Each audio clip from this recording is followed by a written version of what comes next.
December মাসের প্রথম দিনটি কালীগঞ্জে বীর মুক্তিযোদ্ধাদের স্মরণে উৎসর্গ করা।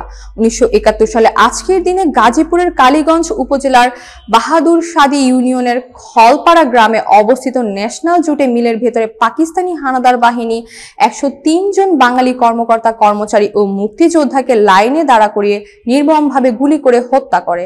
কালীগঞ্জ প্রতিনিধি মোহাম্মদ শাহনেওয়াজ জানান, সোমবার সকালে উপজেলা প্রশাসনের উদ্যোগে শহীদদের গণকবরে কালীগঞ্জ উপজেলা নির্বাহী এটিএম কামরুল ইসলাম এর নেতৃত্বে মুক্তিযোদ্ধা, সরকারি কর্মকর্তা ও স্থানীয় নেতৃবৃন্দ পুষ্পস্তবক অর্পণ করে শ্রদ্ধা নিবেদন করেন।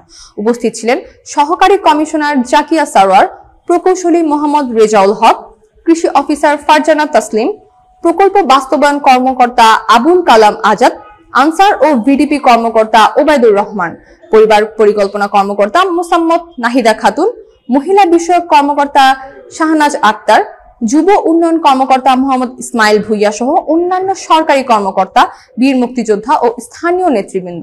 উপজেলা কমান্ডার বীর মুক্তিযোদ্ধা ফজলুল হক কাজী জানান, 1971 সালের 1 ডিসেম্বর ন্যাশনাল জুট মিলের শ্রমিক কর্মচারীরা সকালে নাস্তা খেতে বসার সময় পাকিস্তানি হানাদাররা পার্শ্ববর্তী ঘোড়াশাল ক্যাম্প থেকে নদী পার হয়ে মিলের ভিতরে প্রবেশ করে মুক্তিযোদ্ধাদের খুঁজতে থাকে।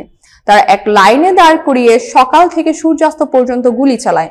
নিহতদের মৃতদেহ 3-4 দিন মিলের সুপারি বাগানে পড়ে থাকে। শহীদদের স্মৃতি রক্ষার্থে মিল কর্তৃপক্ষ শহীদদের স্মরণে 1971 নামে একটি শহীদ মিনার নির্মাণ করে।